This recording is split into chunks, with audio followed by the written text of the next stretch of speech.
So if I go into your facility and I see that you have a manual hand washing station, I'm going to ask that. So please demonstrate your procedure for washing hands. Here we go again.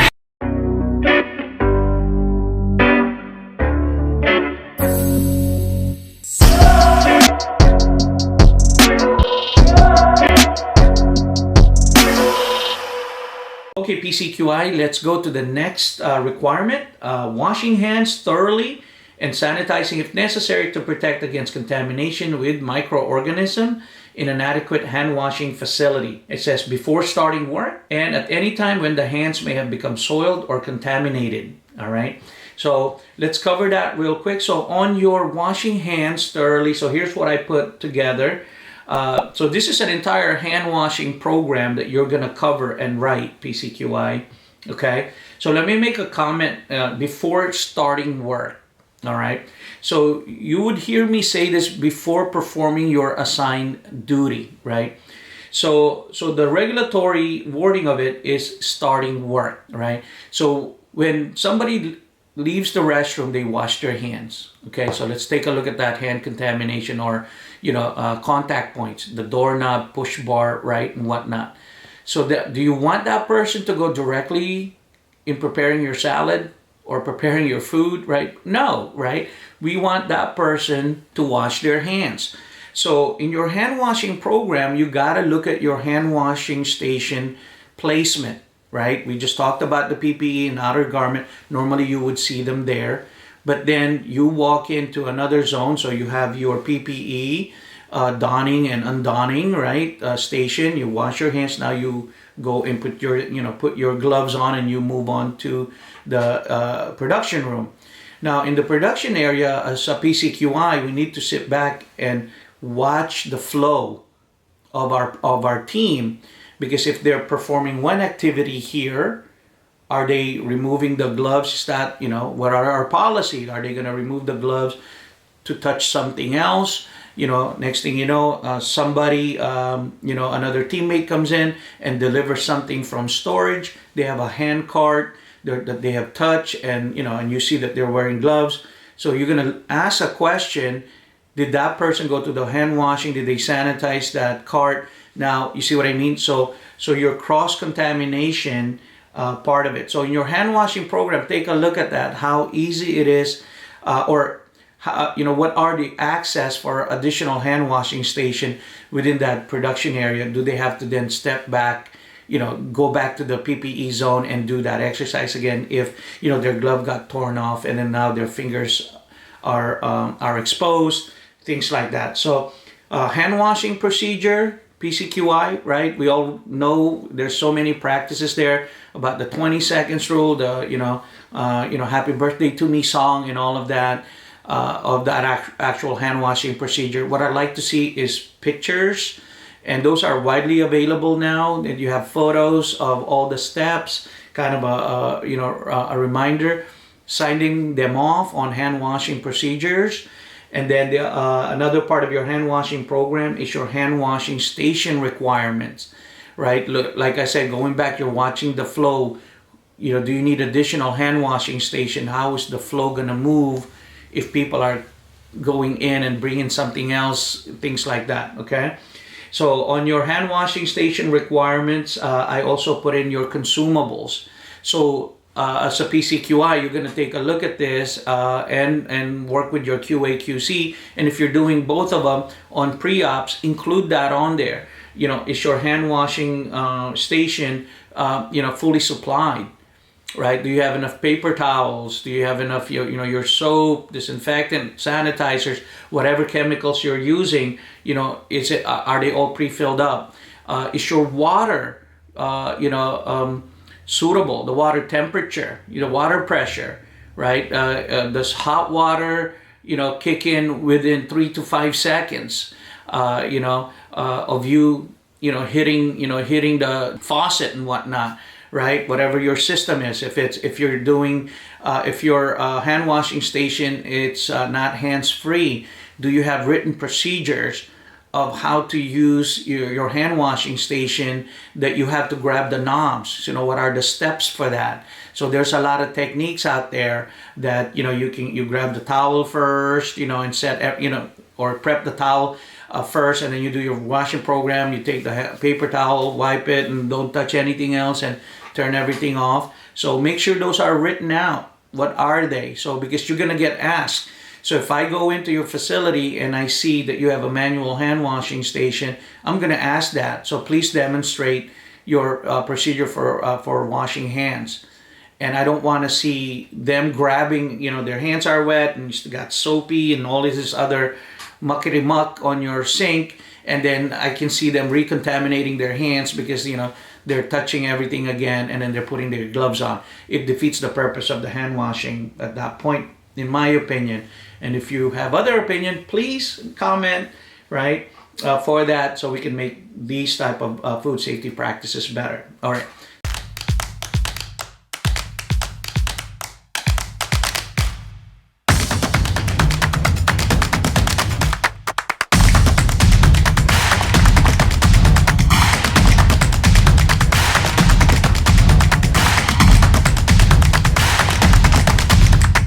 So next point of that one, so on the consumable, as a PCQI, also review your SSOPs, right, for this hand washing station. They got to be cleaned out as well, all right? So, I look for biofilm and all of that gunk that's on there, and also part of that is, the person that's cleaning it, do they have the proper instruction? Are they cleaning underneath or behind? Sometimes you have the backsplash, the caulking and all of that. So all of my GMPs are kicking in and securing that one station, because that's also, a food defense, in my opinion, at that part. So that's one practice that I want to defend the food against hands, right? So that's where we're at on that one. And then what is your policy if the water stops, right? I was in the middle of an audit for a dietary supplement in California and share this funny tidbit with you. And they had rolling blackouts, right? Well, the water shut off, right? And everybody was running around, and people are lined up in the bathroom for whatever. It was break time too. It was the weirdest thing. So I wanted to share that with you. And the water stopped. And electricity went out, right? So, so I was just observing what people are going to do, for that. But the best thing about this is, they had a program when water stops. I guess it happened before, and they wrote one out of what to do, right? If the bathrooms are not, obviously you can't flush, you can't wash your hands, within so many minutes of your function, you stop, right? In this event, the electricity also went out. So all of the, machines, tableting and, capsuling machine and things like that, all stopped. Everything is a dead stop, and all, the plant was quiet, and everybody knew what to do in securing what the open products were. And, basically waited for the electric and water to come on, which it took another 2 to 3 hours. And they resume, their operation based on their SOPs that were already prepared. So I just wanted to share that with you about the water stop running experience. Okay, next part, PCQI, removing all unsecured jewelry and other objects that might fall into components, dietary supplements, equipment, or packaging, and removing hand jewelry that cannot be adequately sanitized during periods in which components or dietary supplement are manipulated by hand. If hand jewelry cannot be removed, it must be covered by material that is maintained in an intact, clean, and sanitary condition, and that effectively protects against contamination of components, dietary supplement, or contact surfaces. So now this part right here, PCQI, so when you're looking at this, you need to take a look at your jewelry policy, because you're going to get a lot of pushbacks here. So when you're working with a team, a lot of them, they have their heirloom rings, grandma gave it to me, I never took it off, their wedding bands, right? I put this, before the Almighty, and I made a promise to my spouse, partner, and love of my life, and it's never gonna come off, and I'm not gonna take it off, right? So you're gonna have those, Now remember, you're there to protect the food, all right? I made an analogy before. When you go to a medical or dental or a dentist, right? They put the gloves, right, to protect themselves against you. In this event, we're here to protect the food against us. Does that make sense? So it's kind of a weird way of thinking it, right? So you need to have these policies, or procedures developed, right? Is there a way to clean under the ring then, or things like that, or do you have them strictly no rings allowed? I've seen plant that way, that says nope, we follow strict GMPs. It's a regulatory requirement, or other policies. They have a band-aid that they wrap it on, or they make them double glove. And then speaking of the band-aids, you're gonna want to have those metal detectable as well. If it's your process is to have a metal detection, so take a look at the metal detectable band-aids, and they're available for that. We've covered wedding rings, right? What about watches? Right, it's kind of nice when like me, as you can see, it's been a habit. I don't wear them anymore because I go there and they see me have my watch on and or my ring, and I have to lead by example. So that's one part. I have no necklaces, no earrings, but people have them. So what do you do with that, right? So what are your jewelry policy for that? So you need to put those together, okay?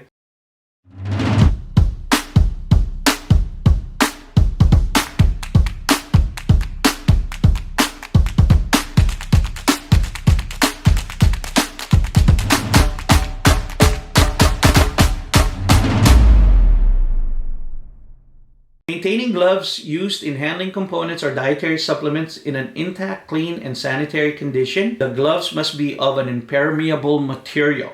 Okay, these are not your cloth gloves we're talking about. All right. So PCQI, we need to prepare a glove maintenance policy or a program. So on this one, you can simply insert these. So when I'm talking about your programs, you can put all of these in one GMP. There's a lot of technique. I love, separation of functions. Number one, they're easily searchable, and I can easily communicate them with my team. So if I see somebody, let's say they had a Tor glove, right? I was actually watching a video from one of our PCQI for evaluation, and I can see, one of the technician grab something from the cart, and the corner of the bag where they have to remove the string and open those things up, it caught his glove and tore it and exposed two of his fingers, and you have the glove just flap in there, and he just continue with that activity to take it to the mixer portion of their activity. I wanted to reach into the camera and basically tell that person to stop, right? Because I was trying to prevent the piece of those gloves from falling into the mixer and being part of the finished product, right? So of course you couldn't do that. It was recorded days before, and it went through scrutiny before they sending it to me, right? And things like that. And by the way, if you're sending videos for our PCQI that we're working with, right, we do remove the faces when we're preparing all of these materials for you, and any company logos and things like that. So obviously that's part of your your confidentiality in your programs and policies and procedures. So when I do mention those and you're listening and to these type of recorded training or discussion, so we're very mindful on privacy for that. We do share the technique and some of the wisdom that we've learned because it's part of our advocacy in our food safety community around the world. So just be aware of that, okay? All right, so let's go back to our glove maintenance policy. So we need to put those together.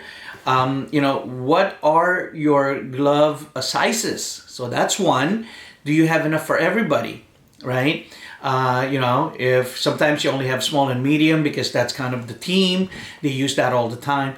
Well, there are large or, one of those one size fits all, because you got to also account for visitors, right? You might not be using those particular sizes a lot of the time, but you have visitors that come in or other inspectors and things, and because it's part of your GMP, they're not going to bring their own gloves, right? You need to provide them, okay? And then the other part is, I made a note on here. I have seen personnel just change their gloves and put a new glove on. Okay. What is your policy against that? Is that allowed? Are you requiring them to wash their hands and don the glove again?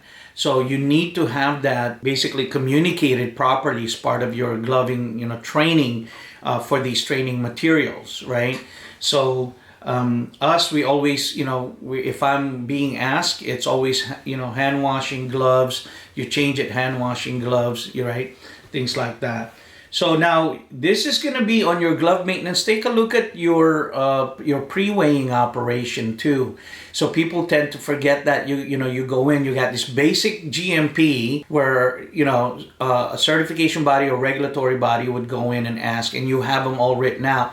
But when we're doing a deep dive audit, we ask, we actually evaluate all of your processes. And the crossovers and and the passing on those activities to a different person, or that same person performing multi activity, within a given day. So remember, preventive controllers, right? We're there to protect the food. So you have to take that in consideration in pre-weighing. If your station there is for them to change gloves, as they're opening different materials. If that's your policy, also take a look at the hand washing. Okay, do they wash their hands? Yada, yada, yada. Okay? So take a look at that for your observation.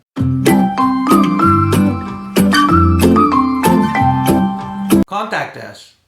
And don't forget to share, like, and subscribe. Thanks again, PCQIs.